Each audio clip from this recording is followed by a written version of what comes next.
Welcome to Geeks Corner. I'm Mr. Daps. I'm Katie. And may the 4th be with you. Not quite yet. You got me scared about what day it was. I know. I didn't know. Well, in my head, as I was getting ready for this, I was like, I should say may the 4th be with you. But then I was like, no, the 4th is coming up, and that would be funny. Live long and prosper. Yeah, that one.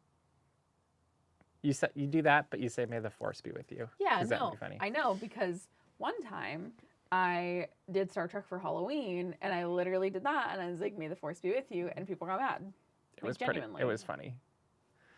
So tonight, if you have not figured it out, it is a Star Wars night. So Katie, what was your inspiration for our Star Wars Celebration Europe 2023 show? I didn't know we were doing like inspiration. I didn't know we were doing a Star Wars thing. I just showed up. Do you want to try again? Anakin Skywalker, little whiny baby from Revenge of the Sith. Also known as my favorite Anakin Skywalker, and also known as my favorite prequel movie. Very good. What is your out of the 3 prequels? What's your favorite? Probably Revenge of the Sith. Listen. And part of that is I absolutely love the soundtrack for it. But Duel of Fates is an Attack of the Clones. Is it not?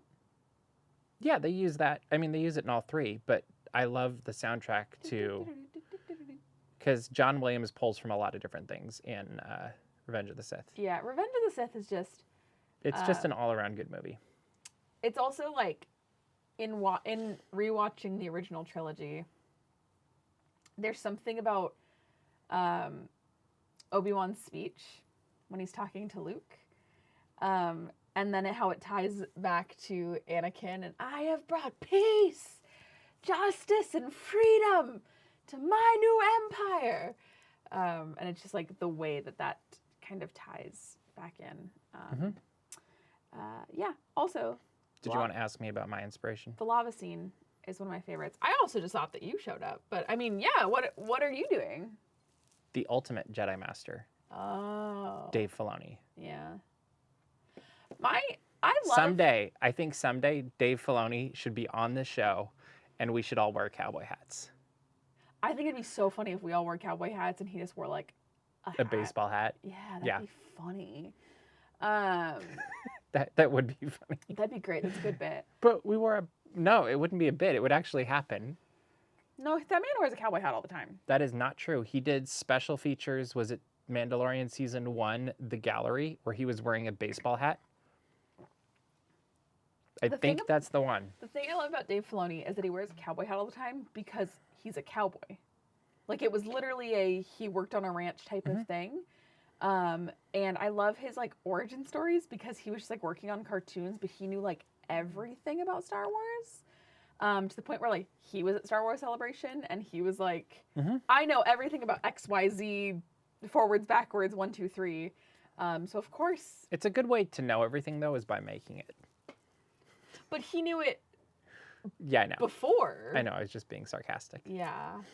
I just think it's funny that he's kind of like the living...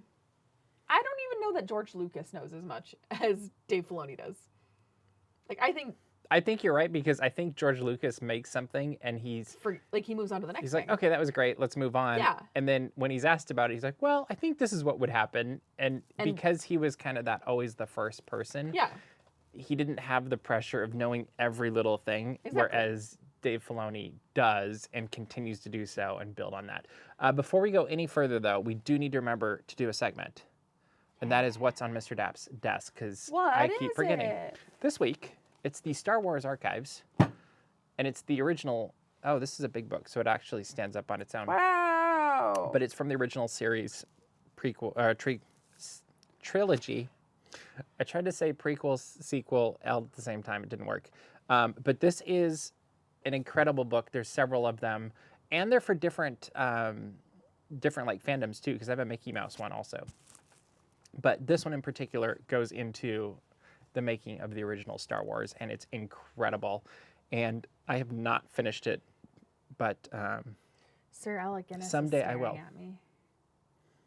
Well, no, he's giving side-eye, actually, to George Lucas. Who's like... It's a great... Here, we'll flip it around. There's a great picture of the back of Sir Alec Guinness giving George Lucas side-eye. Side-eye. I will say my favorite little piece here is oh, this is heavy. The best book on the greatest saga in the world. And it's true. Like, it's very in-depth, and it gives a lot of detail, which is why it's a slower read. And I kind of pick it up here and there, as opposed to just reading straight through. Wow. The definitive exploration of the original trilogy from The Independent. That's how you know. You know who writes for The Independent? Who? Trent Crimm. There you go. Trent Crimm, The Independent. Well, once upon a time. All right, let's move on into Star Wars Celebration, and I believe it is also a coffee table book. Let's start off with how the weekend started off, as every good Star Wars celebration should. Elton John. Close. Indiana Jones and the Dial of Destiny. Which is also how Star Wars Celebration Anaheim started. True, actually, isn't it? Yeah. I forgot about that. They played the new... No, he played the new Obi-Wan theme, but he played... That's right, the Indiana Jones theme in Harrison Ford. The Raiders Ford. March. He played... And Harrison Ford came out. Yep, that's right. So we got a new trailer out of this.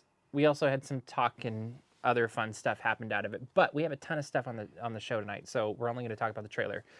What did you think, Katie, of this new trailer, which is probably the last trailer we're going to get before Indiana Jones and the Dial of Destiny arrives in theaters on June 30th? Phoebe Waller-Bridges. Which is also the day that Rogers musical comes to. Is such a delight. Well, we're going to see this the night June before. 29th. Yeah. Anyway. No, she's such a delight. I love their dynamic. It was really refreshing and fun. She is very, very smart and witty. Even when she's writing for herself, and I just really like her presence, I guess. The de-aging looks so good. Shockingly, because we saw more now. We all know how I feel about de-aging. Yep. Mads Mikkelsen looks really good. Everything about this has me excited. And I don't think I would have said that a year ago. I agree. Like, I was hopeful, but you just never know because we got a different director and quite a different cast. And I'm very curious to see how it plays out. But I love the dynamics. I love the chemistry we're seeing already on the movie or in the movie. It looks like the look and the feel is correct. Like they're doing practical effects, it looks like, for the most part, and it doesn't feel digital. And we're going to get a new John Williams soundtrack out of it. Which is always a good time. To me, that's a hit on every level. And the interesting thing is it's going to be the longest Indiana Jones movie to date, but it's only like 2 hours and 22 minutes or something. And you know the last 12 minutes is the closing credits. So a little bit over 2 hours. That's not bad. 2 hours is too long of a movie. I don't know. We'll see in July. It's too long of a movie. She is not Marcus' daughter. It's somebody else, and I don't think they've said exactly who it is. I was hoping she was Marcus' daughter because I think that would be amazing, but it looks like they're going a different direction with her. I could be wrong because I didn't check IMDb. It looks like the guy who plays Peter Pettigrew in Harry Potter. Mm-hmm. And he's also whatever the doctor is in MCU, the evil doctor. We'll have to come back to this. That's not the same guy. We'll have to come back to this. Okay. We also, so I'm looking forward to this. 2 thumbs up for this movie. I think it's going to be a solid win. I think we're going to have fun. Absolutely. I think we're also going to have a point of like, it's over and we're going to be a little bit sad. Like, I think it's going to be one of those sad, it's over, glad it happened kind of thing. I think that'll be more for like you. Because I didn't really grow up with Indy at all. But if they've done their job well, the story will make you feel a little bit melancholy that it's over. Sure. All right. We've got 3 new Star Wars movies coming from Star Wars Celebration that we learned. One is going to take place in the very past. In fact, 25,000 years before the events of the original trilogy. One is going to take place during the New Republic, which is after Mandalorian, Ahsoka, and Book of Boba Fett. And the third one is going to take place approximately 15 years after the rise of Skywalker and will have Daisy Ridley as Rey in it. What do you think about these three choices? And honest, I think it's interesting too, because the director of Indiana Jones and the Dial of Destiny is doing the movie that's 25,000 years before Star Wars, current Star Wars. Yeah. And what do you think of this? Women in space stay winning. You hate to see, you hate to see it, honestly. I'm just so excited. I am so excited about a Rey movie.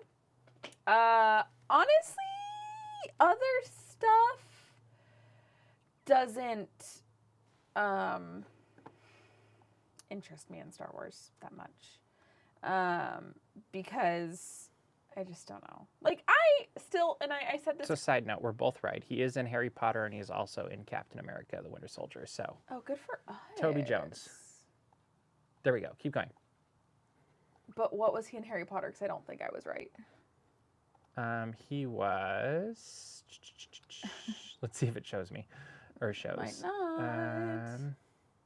Also, I don't support Harry Potter, so like, don't think that this is me. Somebody in the chat can tell us who he was in Harry Potter and the Chamber of Secrets. Slay. Okay. Looks like. Dobby. Interesting. Anyway, Star Wars. I don't know. I've lost my train of thought, man. All right. Well, then I will go. Okay. I'm actually really looking forward to the Old Republic, or actually it's before the Old Republic. It's the origin of the Force, just because I think that's going to be an interesting thing to see where the Jedi came from, and that will be done either very well or it'll be the most boring movie ever. But in my head, I'm kind of thinking like Lord of the Rings / Ten Commandments / like some of these really big old epic films, and I think it has the potential to be really amazing. I think the New Republic one that's going to be the Dave Filoni directed movie is going to be everything that we're enjoying about Mandalorian, Ahsoka, and Boba Fett in a giant culmination movie, and it'll be fine. Like, I think of the three, it's probably the one that needs to happen the most. It will be enjoyable. It's the safest, I guess, is kind of my thought, because it's already a known commodity. And then I think the Rey movie about building a new Jedi Order is interesting, because I actually think there could be a connection between that and the one from 25,000 years ago. Because if I'm making a guess, that one might be, actually, I don't know which one's going to be first, but I could see how, because she's using the old texts, and you kind of assume that the old texts are going to come from the origin story of the Jedi. Like, that's going to be setting up the old texts, or like, I feel like there's going to be connections between the beginning one and the end one. Just a hunch. What do you think? Yeah, I don't know. I think what I was trying to say earlier before you went on a tangent and spiraled me, is that I don't know that I like Star Wars. Genuinely. Stop laughing. Genuinely. I don't know that I like Star Wars. Because I don't care about anything outside the Skywalker saga. What's wrong with that? Because you say, like, 25,000 years ago we talked about the start of the Jedi Order. I'm like, I don't care. What's wrong with that? Because that's all Star Wars is now. Not necessarily. Like, because at the end of the day, it's, you like what you like. It's Star Wars. That's fine. And the whole point of making more stories is to connect with more people so that they can like it too. I like Babu Frick. Yeah, you do. But he's in the Skywalker saga. Mm-hmm. And he's also, well, he's not, but his people. Yeah. But that's my other thing is, like, I don't know. Like, I am not here to be mean to Star Wars, but, like, I'm not caught up on Mando, but, like, this season of Mando, haven't been enjoying. Book of Boba Fett. So I start to get to a point where I get worried that I'm like, I don't know if, like, have I hit my limit with Star Wars? Does that make sense? Mm-hmm. I think everybody has things they like and they dislike, and then that evolves over time. I get worried. Because honestly, to make a fair comparison or a maybe unfair comparison, I think most Star Trek fans, because that's the closest similarity, can say, oh, there was a period of 15 years where I'm like, I just didn't like anything that was putting out, but you kind of tolerate it because it's Star Trek, and you're like, oh, well, maybe something better will come along, and then it does. And I think it's okay to not connect with everything in the series. And I would actually say Book of Boba Fett and Mando this season were not as strong as the first 2 seasons of Mando. Well, I think the first season of Mando is some of the strongest Star Wars to ever exist. Well, that's a home run. And I think the reason it works, ironically, is because it's such a Western. It is. Like, it is such a spaghetti Western in space. Well, and you made that comparison. You said because that's what it is. It's not a Western anymore. And it hasn't been as much of a Western, and it's gone more to, like, all of these other things, which is fine. It's also the music's not as good this season. And I will say the music is not quite as solid. Sorry. Well, I was listening to Star Wars music yesterday. Yesterday. And so I was taking requests off of Twitter. And so Mikey was like, hey, you should watch or listen to Mando season 1. And I did. And I was like, oh, this is a very different vibe. Like, it's much more edgy and Western feeling. Then it's getting more cinematic now. And I don't know if maybe that's a choice. Maybe that's just something that it's evolved into. Also, get us on Twitter while you can before the whole platform dies, at KatieBear13 and at Mr. Depps. If you don't know how to spell my name, just guess. It'll be fine. You might be right. It'll be fine. You might be wrong. Mom, tell him how to spell my name. Thanks. But what I do think is very exciting moving forward, in fact, in some ways, I think it's one of the most exciting things we're about to get from Star Wars, and that's the Ahsoka series. And we got a trailer from that this weekend, and it looks awesome. It does look awesome. And it also makes me think that all of the attention in the Star Wars team right now has been focused on Ahsoka and not necessarily Mando and Boba Fett. And actually, Bad Batch has been pretty good. But yeah, so Ahsoka, trailer, thoughts? I love it. I really wish when I had been, I think that was the Lucasfilm panel, I really wish that you had been with me to explain all the things that I saw in the original Ahsoka trailer. Me too. Because it's, yeah, sorry. Okay. It was kind of one of those things where, you know how some trailers just will never see the light of day outside of panels? I love you, Mom. Some things will never see the light of day outside of panels. Like, they just will never post what I saw at Celebration. Mm-hmm. So it's me. So imagine your friend sees a movie, but they didn't understand it. And then they just try to explain it to you. And you're like, wait, was it this? And your friend's like, I don't know. Maybe. Yeah. That is me trying to explain what I saw. And I still feel terrible. And I did to our friend Drew as well. We had similar reactions. No, because that was the day you weren't at Celebration. Yeah. But like in hindsight. Because I was telling Drew, and Drew was like trying to pull information out of me, and I'm like, I don't know. Poor Drew. He's very patient with me. But it's great. I will say that I so have a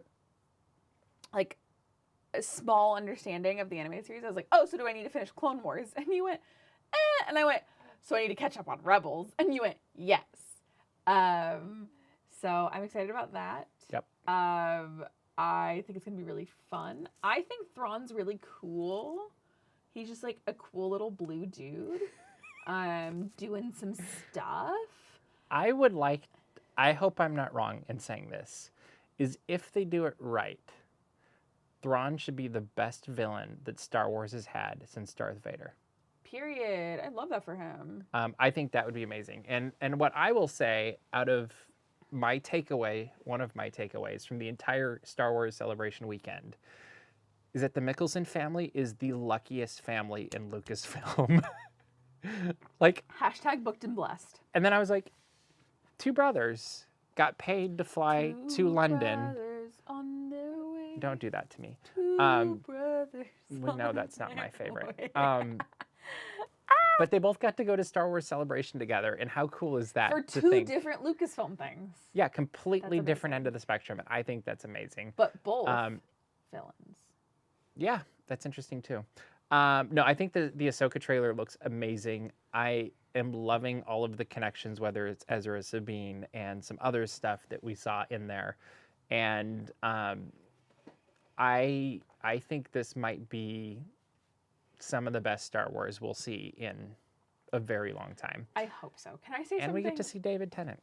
Well, we don't get to see. We get to hear David. We get to hear David Tennant. The thing, and this is so, just ignore me. I understand that Ahsoka's older. It's not a look thing. Rosario Dawson, that's great. But it's gonna be so weird and nitpicky. The voice is wrong to me. Oh, I agree with that actually. Because it doesn't sound like a natural progression for where Ahsoka would land. Because when the series ends, Ahsoka's 17? For Rebels? No. No, for... Oh, for Clone Wars? I don't know. But, so even Rebels, I just don't feel like it's a natural progression of where her voice would go. Yeah. I feel like... And also, again, this is me nitpicking, in The Rise of Skywalker, we do hear Ahsoka Tano. So, to me, and we can't change Rosario Dawson's voice. And she's a wonderful Ahsoka. She has Ashley's blessing. Like, they love each other. They were doing photos all weekend. I love that. To me, there's just a cognitive... Yeah, there's a little bit of a weirdness thing there. I could see that. Yeah, that's it. Yeah, but I think it's going to be fantastic. I think we're going to have moments that we have only dreamed about from Jump out of our seats. Rebels. And I think it's true that it'll be the next season of Rebels, but live action, and that will be great. We also learned that we're getting a new Tales of the Jedi, which I think will be fantastic. I really enjoyed the first season of Tales of the Jedi as we got to hear about, experience how Ahsoka Tano became the Ahsoka Tano we knew in Clone Wars, and how Dooku became the Dooku we knew in the movies and Clone Wars as well. We also learned that Empire Strikes Back is going to be in theaters for the 40th anniversary, which I think is amazing. When do they go on? Okay, it's like, I don't think they're out yet. No, I was looking at our local theater. Like, that would be amazing. I can't. Because that's very soon. Well, and I feel like I need to go because ever since they re-released A New Hope in, 96, 97, I have gone to every opening night of Star Wars ever since. They released A New Hope in 96. Re-released. Well, no. Like, obviously, I know it was 1977. Yeah. And you've gone to everyone? That's so scary to me. Yeah, my best friend and I would go. Do you remember how, like... Back in the day when you get in line at, 7 o'clock for a midnight movie. Do you remember how you've done things that are... Crazy. No, that span my entire life? Yeah, Star Wars. It's true. Star Wars. Yeah. And then we learned, speaking of DAPS trips. DAPS trips. Star Wars Celebration will be again in 2025 in Japan outside of Tokyo, which I think means everybody needs to start saving their money so we can all go to Japan for the next Star Wars Celebration. It's a 3-day Star Wars Celebration, not a 4-day. Yeah. Which I think is odd. But we can all go to Japan. It'll be super fun. So start saving up. Excited. Start learning Japanese. Sure. Yeah, do that. There, as I have learned this week, there is a place in Tokyo, I already told you about this, where you can have chicken sashimi. No, thank you. It's exactly what it sounds like. Anyway, save your money. Star Wars Celebration 2025 in Japan, which is the first time it's been there since 2008. So we won't want to miss that. All right, moving into the world of Disney from Star Wars, which it's all the same thing, I guess. We learned this week that the opening date for Rogers the Musical will be on June 30th at the Hyperion Theater in Disney California Adventure. I think that's going to be... Indiana Jones comes out. Yes, that's the only complication there. We're going to be tired, but that's fine. And it'll be a blast. We also saw today all of the Magic Keys go on sale once again. And 2 of them, maybe more, I haven't looked in the last hour or two, already sold out. And what do you think about that? I'm not surprised. Is actually my thought. I am always surprised with these because in my head, everybody that wants an annual pass already has one. But I guess I'm wrong every time. I think it cycles. Like, I think people are like, oh, I didn't really want one, and then they get FOMO, and they're like, okay, maybe I do. And I know a lot of people that did that. Mm-hmm. Or people that are like, oh, I'll get it in a week, and then it was gone in a day. Yeah. Or, like, yeah. I think it's a good way to keep the demand up the way they're doing it, for better or for worse. And it's okay. Sure. I'm just happy that people get to have them. Yeah, I think within a week, they'll all be sold out again, though. I think so. And then you've got Walt Disney World annual passes going on sale in a couple weeks, and that's going to be insane, I am sure, as well. If I had to make a guess. All right, we finally have got the first trailer for The Marvels, which came out this morning. And I surprisingly really enjoyed it. And I think the surprising part to me was how funny I thought it was. Like, it was very leaning into the humorous component, which I like, and not in a too cheesy of a way. It was just like, oh, this is a good gimmick. I like how they're pulling them together. Mm-hmm.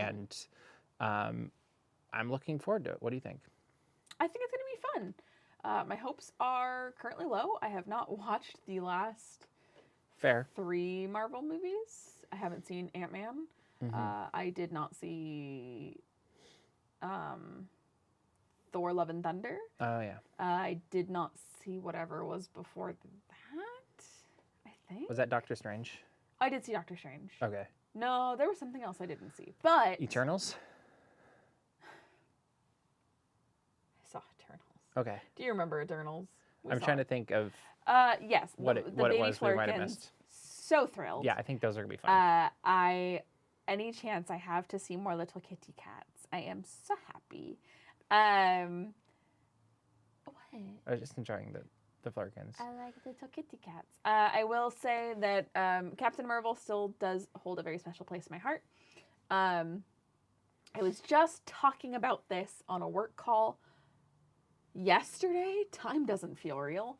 And it was like a question of like, what would your MMA walkout song be if you're an MMA fighter? Which is fun. You guys should drop yours in the comments. But mine, ever since Championships 2019, has always been Just a Girl by No Doubt. Because I feel like it's a good, like, amp-up song. But also what started that is the Captain Marvel scene where there is a fight scene to Just a Girl. Mm-hmm. It is the most, like, cool, awesome thing. So yeah, I'm excited. I'm looking forward to it. I think the comments are correct. This one just looks like it's going to be a fun movie to see, and it's not going to be anything crazy and cataclysmic. I mean, I'm sure there's something that could be cataclysmic in it, but it's just going to be a fun ride, which generally Ant-Man is, and it'll be nice to just enjoy a movie and go. Like, that's why I feel like the Super Mario movie did so well this last weekend, is people just went and had fun, and everybody I know that saw it was like, was it a great movie? Meh. Did I have fun? Absolutely. I've heard the Peaches song is the best. But that's, I think, something that gets forgotten in movies a lot, is they're so worried about making a great movie that they forget to make a fun movie. You forget to make something that either moves somebody or takes them on an emotional journey or is just fun. And well, that's not to be annoying again, because I know you guys are already sick of me, and like, you guys don't need to take my recommendations, that's fine. But Films to be Buried With by Brett Goldstein, they're all very like involved with writing and directing and all these things. And in one of the first episodes, Brett Goldstein says, stop being pretentious. We all got into movies because we liked them, because they were fun. Yep. Like, it was just a fun thing to watch. Exactly. So it's literally just a movie about like, it's literally a podcast about like, why do you love movies? What fun have you enjoyed? Mm-hmm. And I think that's like, not every movie needs to be like this really fun frolic through the flowers, but I do think that you should walk out of movies being like, I had a good time. I enjoyed the time I spent watching that movie. Yeah. Not every movie needs to make a statement on humanity. Yeah. I agree. All right, welcome to Geeks Corner Plus. We are in the overtime time also of Dungeons this now. And Dragons. I want to see Dungeons I've heard and Dragons. that one looks like it's going to be fun too. If you got questions, comments, let us know. We'll try to react to them, respond to them me what in the next couple minutes. your walkout song would be. The walkout song? Like, yeah, so like if you were like a fighter, like what would your, not that you would ever fight someone. The Tonight Show with Johnny Carson. No? That's not like an amp up song. It amps me up. Okay, then yeah, go for it. Or what is it? Lonesome Road? That'd be a good one. You know, the one from our pre-show music? Uh-huh. You know that one? Sure do. That one would be a good one. I feel like that'd be a great one. Sure. Yeah, that'd be a good one. As long as it makes you happy. Lots of music makes me happy. I don't actually care. Would be scared, but they don't have to be. Like, that's the problem. The problem is like... Well, they're not going to be scared by Just a Girl by No Doubt either. Yeah, I would see Spanish Fleet. Excellent choice. King of the Road. Also a good choice. Like, I think the problem people have is they come up with these really big, like, tough guy songs. Mm-hmm. And like, look, I'm doing this. And it's like, you're selling yourself too much. So if you come in with, like, a fun, whimsical song, then they're going to underestimate you. We were discussing this today. We had a big discussion. It just reminded me of the conversation that we had, where I said, "Would you defend my honor?" And you said, "Yes, I would defend your honor." Smartly. That has always been my way of handling things. Phantasmic opening would be good. Rose Garden by Lynn Anderson. I'll need to listen to that. It was very nice. You know, it should be a funny one. What? I will remember you. I will remember you. I can imagine Will Ferrell coming out into a fight scene to that song. I don't know. It just popped into my head. I think that'd be funny. That's hilarious. Actually, let me just... It is a little bit funny. Let me just pull up. I have... Just don't play it. No, I'm not going to. Okay. Who do you think I am? I like that one. Make You Feel My Love by Adele. Yeah. These all work. I know. I Will Follow You Into the Dark. I do have a sad songs playlist. There you go. I literally just went into my sad song playlist, and most of these are really niche. But that's a good song. I should go listen to that song. Those were all good suggestions too, I feel like, in the Java. chat. So that was good. Okay. All things said by Hosier. Anything Hosier. I love Hosier. Here's another fun question. I know I'm really tired, but Hosier is one of the best concerts I have ever been to in my life. Not because it was really flashy, just because he is one of the most talented live performers I've ever seen. What is the best concert you've ever been to? Oh, easy. Paul McCartney. I knew you were going to say that. That's at Dodger Stadium. Like, that's not even close. Why? Because Paul owns every audience he's in front of. I don't know how he does it, but he literally taps into something that's in the room and just controls it. And then you have the moon coming up, and it's Dodger Stadium, and it's 50 years after the Beatles. Like, how can you go wrong? And he's playing some of the greatest music of all time. Was Ringo there? No. Oh. But John was basically there, because he sang a song to John right as the moon rose above the stadium. It was very impressive. So now all of you guys have to say what your favorite concert you've ever been to was. Yeah, I'd be curious. Ringo was favorite musical artist at Disney. What is Past, present. What does that mean? Favorite musician at Disney. What does that mean? Like, pick one. Disney casted act? Let's say in the parks. Or no, you're not entertaining my question. Like, non-Disney band that plays at Disney, or Disney formed band. Both. It could be Dapper Dans. It could be the Fab Four. It could be the Fat Cat Swingers. It could be Suburban Legends. I don't know. It could be Billy Hill and the Hillbilly, which is what Clocky picked. It could be Farley the Fiddler. Fleetwood Mac. Chicago. I would love to see Chicago would be awesome. Ragtime Robert, it could be. You don't have a favorite? I can't think of one. That's like a really stressful. Okay. Well, think about it. Maybe we'll revisit this at another point. All right. Next week's show will be a little bit different because Katie will be in Florida and we're coming up with some fun ideas for what that will look like. Also, wow, he blames me for being in Florida. Where are you going to be? Here? Oh, Star Wars. No, it's not Star Wars. What is it? Disneyland After Dark Throwback Night. That's right. Throwback. So it's going to be a fun night. Yes, we're double booked. But it's going to be a different little bit of a different show. We've got some fun stuff in store, and so don't miss it. It might still change the date. Queen would be very cool too. So keep your eye on social media and on geekscorner.live, and we will have a countdown to whenever the show is going to actually be. In fact, I can almost guarantee it won't be on Tuesday night, but it'll probably be Wednesday night as I'm thinking about this. But we're running out of time, Katie, so what should people do? Just go to daftmagic.com, check out all the Disney and geek news as it happens, subscribe to our mailing list, and find our Patreon, where we have really fun ideas of what segments are going to come up, some that maybe might come up in next week's Geeks Corner. You never know. It's true. It is very true. Also, make sure to subscribe to our YouTube channel where we have new Dapper Dan's video because National Barbershop Quartet Day is today. So, of course, we had to do that. And we've got a bunch of other fun stuff as well, including, I think we've got 5 Suburban Legends videos going up very soon as well. So you won't want to miss any of that. And just see what Clocky posts on Patreon. You never know. It's always fun and it's going to be awesome. But that is all the time we have for you this week. So we will see you round the corner. Bye.